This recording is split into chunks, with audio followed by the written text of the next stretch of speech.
I've got £5,000 to build a studio. What should I buy? Now, I'm not going to list off the pieces of equipment you should buy. Buy this, buy this, buy this. But what I am going to do is I'm just going to tell you where you should be spending that money. And based on my own experience, if you've got £5,000 to spend, don't buy any analog equipment. Don't spend massive amount of your budget on any analog equipment, right? £5,000 can be spent very well in, let's say, four or five different areas, right? Get the best computer you can possibly get in the budget, right? Spend, let's say, I mean, you can pick up a relatively decent Mac Studio these days around probably under £2,000. Maybe if you even went second hand, you get one a little bit cheaper. Get a decent computer. That's your workhorse. That's what everything is being done. You don't want to have CPU overloads and, you know, even the M1 Mac Studio, that you can do so much on. You get so far without getting any CPU overload. So get the best kind of computer that you can possibly buy. You know, spend £1,500 on, you know, one of the new Mac Studio Mac Pros. You know, it's worth spending a good portion of that money on a really good computer. I mean, it is literally every studio nowadays is focused around the computer. The best, most powerful one you could possibly get inside your budget. That's where I'd honestly say one place to really start. Then I would look at your interface and your monitoring, right? So interface, you don't have to spend massive amounts of money on an interface. Certain interfaces, better converters. I mean, best possible converters you can possibly buy. Like, if you've got a £5,000 budget, don't go and buy an Avid MTRX Studio. It's you know, you're spending £4,500 on a converter on an interface. You don't need to spend that sort of money. You could look at something that's just got 2 preamps, half decent converters, you know, even something like a UAD Apollo. They're not the most amazing interfaces with the most amazing converters, but they're half decent and they're not massively expensive. Around what, about £800 for one of the twins. So get yourself an all right, pretty good interface, like something that's going to cover all your needs inside that budget. The next thing is monitors. Now, I would say spend a good portion of the budget on monitors, because if you're spending like £800 on monitors, you're getting £800 monitors. Now, if you go onto any forum or any kind of social media or anything like that and ask people, what are the best speakers? What ones would you recommend? Everyone, what they do is they just recommend their own speakers, right? You will not get an informed, kind of proper opinions and valid opinions asking people what speakers should I buy. I've seen so many posts like this where it's like, what speakers should I buy? Oh, you should buy Yamahas, you should buy KRKs, you should buy this, you should buy that. And it's like, you shouldn't buy it. Like, they're it's frustrating, because when the posts are like, oh, what are the best speakers to buy for £800-900, and you got people recommending what are not, they're not great speakers. They're all right. Look, they're great for production, but when you spend, I've always found when you spend £800 on a pair of speakers, you're getting £800 pair of speakers, right? If you're spending £1,000 on a pair of speakers, you're getting £1,000 pair of speakers. You're spending 10 grand on a pair of speakers. Yeah. All right. When you go up to that sort of money, I mean, we spent 28,000 on the Ex Machina Arcturus speakers for Studio A. That's just the mains.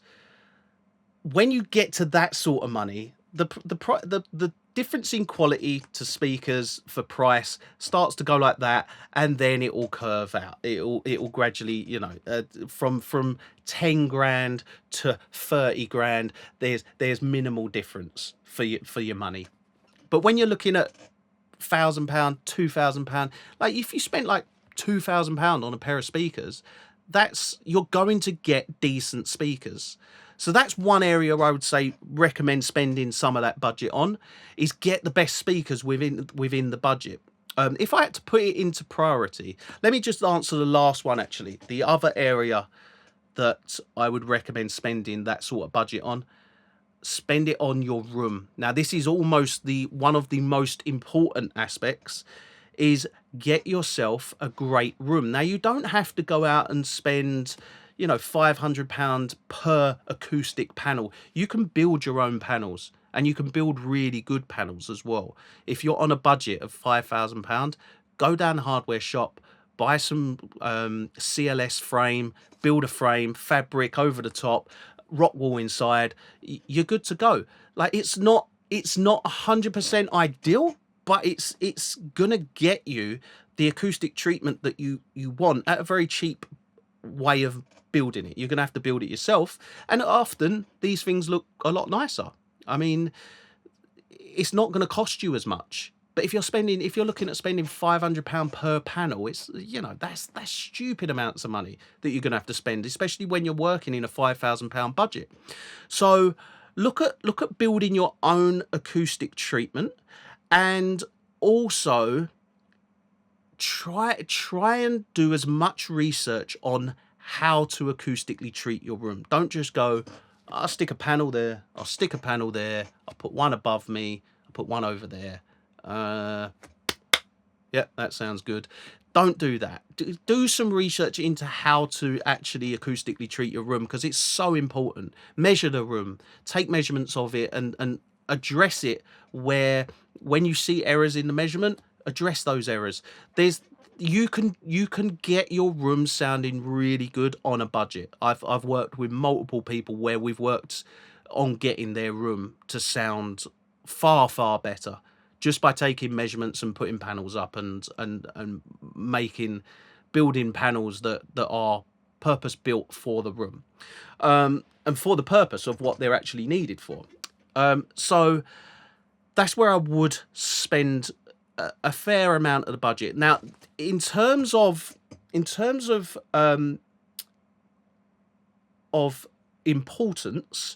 of where to spend this budget, the room is the most important thing, right?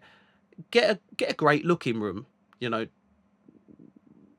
get great acoustics in the room, get the room as best it can possibly be. Then I'd say the computer's probably the second most important thing. A really good computer. You're working on that computer a lot. You need something that's going to be it takes the workload. You know, that computer does 99% of the work that you're doing is on that computer. So a computer is probably the most second.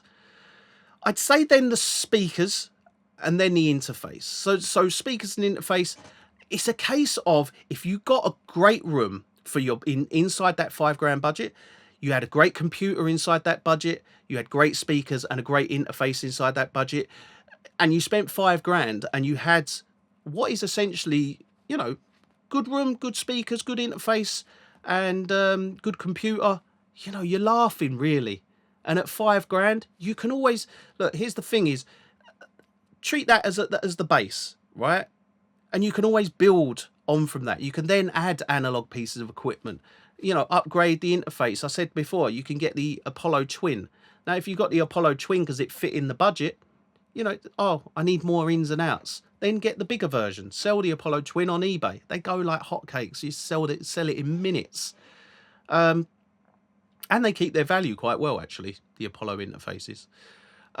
So yeah, that's what I would do with going about spending 5k on starting a studio.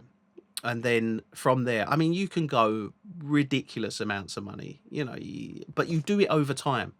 If you treat that £5,000 as the kind of, that's the basis. That's now you've got a great room with great speakers, all these things. Upgrade the speakers over time. You know, I'm going to put £1,200 speakers in, put these speakers in, and then in 2 years' time, when things are going well, I'll put 5 grand speakers in, you know, different interface, you know. But ultimately, the most important thing, I will always say, the most important thing is having a great room. You get yourself a great room, and you'll you'll get far better results in a really good room. I know that myself through my own experience. So room, interface, computer, and what was the other thing? Can't remember. Room, interface, computer, and speakers. They're the four things to concentrate on inside that 5 grand budget. Now, what you buy of those things is entirely up to you. And I don't know how you'd fit it all into a 5 grand budget, because a 5 grand budget is I actually got asked this question as well, with what would you recommend doing on a £1,000 budget, and I was just like, 5 grand is a nice amount of money to build your first studio. £1,000 is difficult, because then you're talking about £300 interface, which puts you in the Focusrite 2i2 kind of realm. £300 speakers, a second-hand laptop you've found in a skip or got off your auntie for free. £1,000 budgets, it's difficult to build anything that's going to be good. 5 grand though, you'll be able to build. Yeah, you'll be able to get all relatively good stuff in a 5 grand budget. Yeah, I could build a real nice studio for about 5 grand budget quite easily. Yeah.